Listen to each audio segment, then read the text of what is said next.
A film by Mani Ratnam. Poster మీద ఈ అక్షరాలు కనిపిస్తే చాలు, సినిమాని అభిమానించే వాళ్ళెవరైనా సరే, ఒక్కసారైనా థియేటర్‌లో అడుగు పెట్టాలి అని ఫిక్స్ అయిపోతారు. మణిరత్నం అనే పేరుకున్న బ్రాండ్ ఇమేజ్ అది. ఇండియన్ స్క్రీన్‌కి ఒక 'గాడ్ ఫాదర్' లాంటి సినిమా అందించిన దర్శకుడు మణిరత్నం. ప్రేమ కథలు తీయాలన్నా ఆయనే, గ్యాంగ్‌స్టర్ సినిమాలు తీయాలన్నా ఆయనే, ఎమోషన్స్‌తో కూడిన జర్నీ చూపించాలన్నా ఆయనే. ఆయన సినిమా అంటేనే ఒక మ్యాజిక్. 'నాయకుడిలో' అలాంటి మ్యాజిక్ కనిపించింది. మణిరత్నం, కమల్ హాసన్ కాంబినేషన్‌లో వచ్చిన సినిమా ఇండియన్ స్క్రీన్ మీద, ఇండియన్ సిల్వర్ స్క్రీన్ మీద చెప్పుకోదగ్గ చిత్రాల్లో మొదటి 3 స్థానాల్లో ఉంటుంది. 38 ఏళ్లయింది మణిరత్నం, కమల్ హాసన్ కలిసి ఒక సినిమా చేసి. 'నాయకుడు' తర్వాత ఈ కాంబినేషన్‌లో ఇంతటి అద్భుతమైన కాంబినేషన్‌లో సినిమా ఎందుకు రాలేదు? అసలెప్పుడొస్తుంది అని ఎదురు చూస్తున్న ఫాన్స్, వీళ్ళిద్దరి కాంబినేషన్‌లో 'థగ్ లైఫ్' అనే సినిమా వస్తుందనగానే ఫాన్స్ అంతా చాలా ఎక్సైట్ అయిపోయారు. థియేటర్‌లో ఈ సినిమా ఎప్పుడెప్పుడొస్తుందా అని ఎదురు చూసారు. మొత్తానికి 'థగ్ లైఫ్' వచ్చింది. 38 ఏళ్ల క్రితం జరిగిన మ్యాజిక్ ఈ సినిమాతో కూడా జరిగిందా అని ఆలోచిస్తే మాత్రం నో అని సమాధానం వస్తుంది. మణిరత్నం మ్యాజిక్ మళ్ళీ కనపడలేదు. కమల్ హాసన్, మణిరత్నం కాంబినేషన్‌కున్న పవర్ సిల్వర్ స్క్రీన్ మీద ట్రాన్స్‌లేట్ అవ్వలేదు. సినిమా చూసిన సగటు మణిరత్నం అభిమాని ఆవేదన ఇది. సాధారణంగా మణిరత్నం సినిమాల్లో కథలు గొప్పగా ఉండవు గానీ, క్యారెక్టరైజేషన్ గొప్పగా ఉంటాయి. ఆ డ్రామా చాలా అద్భుతంగా పండుతుంది. సీన్‌కి ఒక క్యారెక్టర్‌కి మధ్య ఉన్న సంఘర్షణ అనేది ఆయన సినిమాని నిలబెట్టాయి. మణిరత్నం సినిమా అంటే ఒక విజువల్ ఫీస్ట్. మణిరత్నం సినిమా అంటే ఒక మ్యూజికల్ ఫెస్టివల్. ఆయన బ్యాక్‌గ్రౌండ్ స్కోర్ కూడా, ఆయన సినిమాల్లో వచ్చే సైలెన్స్ కూడా చాలా అద్భుతంగా ఉంటుంది.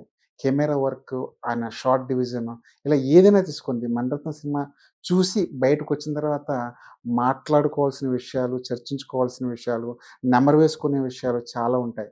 అవన్నీ 'థగ్ లైఫ్' సినిమాలో కనిపించలేదు. కథగా చెప్పుకోవాలంటే 'థగ్ లైఫ్‌లో' గొప్ప కథ ఏం కనపడలేదు.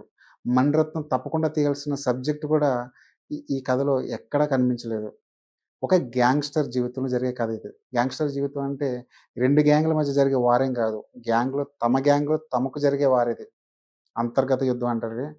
అలాంటి సబ్జెక్ట్‌ని మణిరత్నం ఎంచుకున్నాడు. అసలు ఇండియన్ స్క్రీన్‌కి 'నాయకుడితో' ఒక 'గాడ్ ఫాదర్' లాంటి సినిమా చూపించిన మణిరత్నం ఇలాంటి బలహీనమైన కథని ఎందుకు ఎంచుకున్నాడన్నది మిలియన్ డాలర్ ప్రశ్న. సినిమాకెళ్తున్నప్పుడు ఇది మణిరత్నం సినిమా, ఇది కమల్ హాసన్ సినిమా, వీళ్ళిద్దరూ కలిసి ఒక గొప్ప మ్యాజిక్ చేశారన్న ధీమాతో థియేటర్‌లోకి అడుగుపెడతాడు ప్రేక్షకుడు. తొలి 10 నిమిషాలు మణి తాలూకా ఆ మ్యాజిక్ అనేది కనిపిస్తుంటది.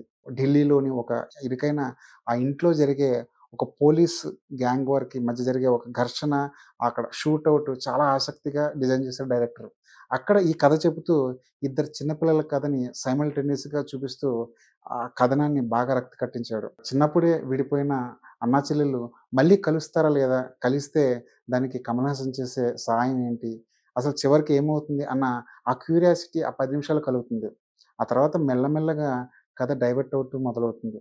సినిమా చూస్తున్నంత సేపు ఇదెక్కడో చూసామే, ఇలాంటి ఎమోషన్ మనకెక్కడో ఎదురైందే అన్న ఫీలింగొస్తుంది. ఇది మణిరత్నం సినిమా కాదే, మణిరత్నం సినిమా అంటే ఇంకేదో మ్యాజిక్ ఉండాలే అన్న క్వెషన్ మనల్ని వెంటాడుతుంటుంది. సరేలే ఇప్పుడు కాకపోతే ఓ 10 నిమిషాల తర్వాత, ఇప్పుడు కాకపోతే ఇంటర్వల్ బ్యాంగ్‌లో, ఇప్పుడు కాకపోతే క్లైమాక్స్ ముందు, ఇప్పుడు కాకపోతే ప్రీ క్లైమాక్స్, ఇలా ఏదో ఒక స్థాయిలో మణిరత్నం తన మ్యాజిక్ చేస్తాడేమోని ఎదురు చూస్తూ ఉంటాం.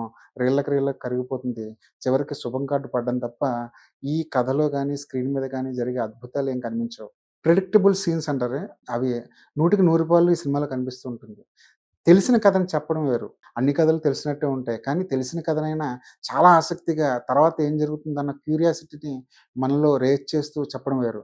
మణిరత్నం యాక్చువల్‌గా తెలిసిన కథను ఎంచుకున్నా సరే, అద్భుతమైన స్క్రీన్ ప్లేతో మనల్ని మెస్మరైజ్ చేస్తాడేమో అని ఎదురు చూస్తున్నారు. కాకపోతే అక్కడ కూడా మణిరత్నం పాత ఓల్డ్ స్కూల్ ఆఫ్ నేరేషన్ పట్టుకొని కథనాన్ని సాగదీసిన విధానం చూస్తే అసలు ఇది మణిరత్నం సినిమానేనా? మనం చూస్తుంది కమల్ హాసన్, మణిరత్నం కాంబినేషన్‌లో మనం ఎంతకాలం నుంచో ఎదురు చూస్తున్న సినిమానేనా మనం చూస్తుంది అన్న క్వెషన్ మనలో రైజ్ అవుతూ ఉంటుంది. మణిరత్నం బలం ఏంటంటే క్యారెక్టరైజేషన్‌లు పట్టుకోవడం. తను ఏ సినిమా తీసుకోండి, క్యారెక్టరైజేషన్‌లు చాలా బలంగా ఉంటాయి. అది హీరో కానివ్వండి, 5 నిమిషాల్లో కనపడి మాయమైపోయే చిన్న పాత్ర కానివ్వండి, ప్రతి క్యారెక్టర్‌కి ఒక ప్రారంభం ఉంటుంది, ఒక మిడ్ ఉంటుంది, ఒక ఎండ్ ఉంటుంది. ఆ ఆర్క్ మణిరత్నం ఎప్పుడు మిస్ కాలేదు. కాకపోతే విచిత్రంగా ఈ సినిమాలో కూడా అది బలహీనతగా కనిపిస్తుంది. కమల్ హాసన్ క్యారెక్టర్ దగ్గర నుంచి 'త్రిష' క్యారెక్టర్ వరకు దేనికి సరైన ఆర్క్ లేదేమో అనిపిస్తుంది. 'త్రిష' క్యారెక్టర్ అయితే మనల్ని చాలా కన్‌ఫ్యూజన్‌కి గురి చేస్తుంది. 'త్రిష' ఉన్నది కమల్ హాసన్ పక్కన, 'త్రిష' సపోర్ట్ చేస్తున్న 'శింబునా' అన్నది క్లైమాక్స్ వరకు అర్థం కాదు. సినిమాలో ప్రధానమైన క్యారెక్టర్‌లోనే ఇన్ని లోపాలుంటే, ఇక సినిమాలో మిగిలిన క్యారెక్టర్ ఎలా బిహేవ్ చేస్తాయో ఒకసారి ఆలోచించుకోవచ్చు. ఇంటర్వెల్ బ్యాంగ్ ఎప్పుడొస్తది అనేది మనకి 10 నిమిషాల ముందే తెలిసిపోతుంది. ఇంటర్వెల్ బ్యాంగ్‌లో మనకెలాంటి ఇంట్రెస్ట్ ఉండదు. ఇంటర్వెల్ అయిపోయిన తర్వాత కూడా కథని చాలా నీరసంగా, చాలా నిదానంగా, చాలా రొటీన్‌గా తీసుకెళ్తూ వెళ్ళాడు దర్శకుడు. చాలా చోట్ల మణిరత్నం డిసప్పాయింట్ చేస్తుంటాడు. అక్కడక్కడ కమల్‌లో ఉన్న నటుడు బయటకొస్తుంటాడు. అభిరామితో కమల్‌కున్న ఆ సీన్స్‌లో ఆ డెప్త్ కనిపిస్తుంటుంది. అభిరామి క్యారెక్టర్‌ని చాలా రాసుకున్నాడు దర్శకుడు. ఒక 50 ఏళ్ల, 60 ఏళ్ల వృద్ధ జంట వాళ్ళిద్దరి మధ్య ఉండే ఎమోషన్, వాళ్ళిద్దరి మధ్య ఉండే ఆ క్యూట్ రొమాన్స్, వాళ్ళిద్దరి మధ్య ఉండే ఆ చిన్న చిన్న తగువుల్ని చాలా బాగా క్యాప్చర్ చేసాడు దర్శకుడు. మణిరత్నం దగ్గర ప్రధానంగా కనిపించే కంప్లెయింట్ ఏంటంటే, తను చాలా చాదస్తంగా సీన్స్ రాసుకుంటూ వెళ్తారు. పెద్ద వయసు, చాలా సినిమాని చూసొచ్చాడాయన. ఈ వయసులో ఆయన ఆ స్టైల్ అలాగే ఉంటుందని మనం సర్దుకుపోవచ్చు. ఇటు చూస్తే కమల్ హాసన్ దారి కూడా అదే. కమల్ హాసన్ కూడా చాలా ఇండియన్ సినిమాలో తనదైన ముద్రేశాడు. అతను మంచి technician, writer, director what not Kamal Haasan అనేది అన్నీ కూడా. ఈ సినిమాకి కమల్ హాసన్ ఒక స్క్రీన్ ప్లే రైటర్ అయితే, మణిరత్నం ఇంకొక స్క్రీన్ ప్లే రైటర్. వీళ్ళిద్దరూ కలిసి వండిన సినిమా ఇది. వీళ్ళిద్దరూ కలిసి ఒక స్క్రిప్ట్ తయారు చేశారంటే అందులో ఏదో మ్యాజిక్ ఉంటుంది అని మనం ఆశిస్తాం. కానీ వీళ్ళిద్దరూ కూడా తమ చాదస్తానికి తగ్గట్టుగానే, తమ చాదస్తానికి అనుగుణంగానే ఆ సీన్స్ అన్ని రాసుకుంటూ వెళ్లారు. చాలా సీన్‌లు నిమిషంలో పూర్తయిపోవాల్సిన సీన్‌లు 2 నిమిషాలు, 3 నిమిషాలు, 4 నిమిషాలు గడుస్తూనే ఉంటాయి. ఎక్కడ దానికి ఒక కట్ బ్రేక్ అనేది ఉండదు. ముఖ్యంగా కమల్ హాసన్, అభిరామి మధ్య జరిగే ఆ బీచ్ సీను, త్రిష, సింబుల మధ్య జరిగే ఆ బీచ్ సీన్‌లు చాలా సుదీర్ఘంగా సాగుతుంటాయి. శ్రీకర్ ప్రసాద్ ఎడిటర్, ఆయన దేశంలోనే అత్యుత్తమమైన ఎడిటర్ ఆయన. ఆ శ్రీకర్ ప్రసాద్ గారు కత్తిరికి ఎందుకు పని చెప్పలేదా ఇలాంటి సీన్‌లో? ఆయన మణిరత్నం మీద గౌరవంతో వదిలేసారా? లేదంటే కమల్ హాసన్ మీద గౌరవం చూపి ఆ సీన్‌లకి కత్తిరేయకుండా వదిలేసారన్నది మనకర్థం కాదు. బహుశా ఇది మణిరత్నం సినిమా కాబట్టి ఆయన శ్రీకర్ ప్రసాద్ గారికి కూడా అంత ఛాన్స్ ఇచ్చుండకపోవచ్చు. ఇలా సినిమా చాలా చోట్ల చాలా ట్రిమ్ చేయాల్సిన సీన్‌లు చాలా ఉంటాయి. ఆ సీన్‌లకి సీన్‌లు తీసి పక్కన పెట్టాల్సిన సీన్‌లు చాలా ఉంటాయి. కానీ 'శ్రీకర్ ప్రసాద్' అది చేయకపోవడం వల్ల ఈ సినిమా 3 గంటల సినిమా చూసిన ఫీలింగ్ ఉంటుంది. ఫస్ట్ హాఫ్ అవ్వగానే మనకి ఫుల్ ఫ్లెడ్జ్డ్‌గా 2 గంటల సినిమా చూసిన ఫీలింగ్ వస్తుంది. ఇక సెకండ్ హాఫ్ అయితే ఆపసోపాలు పడుతూ ఈ ఎండ్ కార్డ్ ఎప్పుడవుద్దా అని చెప్పి ప్రేక్షకుడు చాలా అసహనంతో ఎదురు చూడాల్సిన పరిస్థితి. ఈ సినిమాకి గనక మణిరత్నం కాకుండా మరో దర్శకుడైతే ఇంటర్వెల్ దగ్గరే ఈ థియేటర్‌లన్నీ ఖాళీ అయిపోదును. ఎక్కడో మణిరత్నం మీద ఒక చిన్న గౌరవం ఉంటుంది. ఎక్కడో కమల్ హాసన్ మీద ఒక అభిమానం ఉంటుంది. వీళ్ళిద్దరూ ఏదో మ్యాజిక్ చేసుంటారులే అని చివరి వరకు వెయిట్ చేస్తుంటాం. కానీ శుభం గాడు పడిపోయినా సరే ఆ మ్యాజిక్ కనపడకపోవడం ప్రేక్షకులు చేసుకున్న ఒక దురదృష్టం అనుకోవచ్చు. కమల్ హాసన్ చాలా అద్భుతంగా నటించాడు. ఈ విషయం మనం వందల సార్లు చెప్పుకున్నాం. ఈ ఈ సినిమాకి కూడా ఎళ్లి కమల్ హాసన్ అద్భుతంగా నటించాడంటే చాలా రొటీన్‌గా ఉంటుంది. కమల్ హాసన్ ఎంత చేయగలడో, అతని కేపబిలిటీ ఏంటో అంతా చేశాడు. ఆ వయసుకు తగ్గట్టు అతను కనిపించిన విధానం చాలా బావుంటుంది. సినిమా ప్రారంభంలో ఆ 10 నిమిషాల షూటౌట్ ఎపిసోడ్‌లో యంగ్ కమల్‌ని చాలా బాగా డిజైన్ చేశారు. బహుశా అది టెక్నాలజీని వాడుకోవడం వల్ల మనకు కలిగిన అవకాశం కావచ్చు. ఆ 10 నిమిషాల సీన్‌లో భారతీయుడు టైంలో కమల్ హాసన్ ఎలా ఉండేవారో అలా కనిపించారు. ఈ విషయంలో టెక్నీషియన్‌లు 100కి 100 మార్కులు పడతాయి. అక్కడక్కడ కమల్ హాసన్‌లోని వేరియేషన్స్, అతని గెటప్‌లు బయటపడుతుంటాయి. సెకండ్ హాఫ్‌లో అతని గెటప్, అతని పొడవాటి జుట్టు, అదంతా అతని కమల్ హాసన్‌లోని యాక్టర్‌ని, అతనిలోని ఎక్స్‌ప్రెషన్స్‌ని సరిగ్గా క్యాప్చర్ చేయలేకపోయామో ఆ గెటప్ వల్ల అనిపిస్తుంటుంది. 'సింబుకు' అంటూ సెపరేట్ ఫ్యాన్ ఫాలోయింగ్ ఉంది. అతను మంచి యాక్టర్. కాకపోతే ఈ సినిమాలో తన క్యారెక్టర్‌కి సింబు సూట్ అవ్వలేదేమో అన్న క్వెషన్ మార్క్ ఉంటుంది.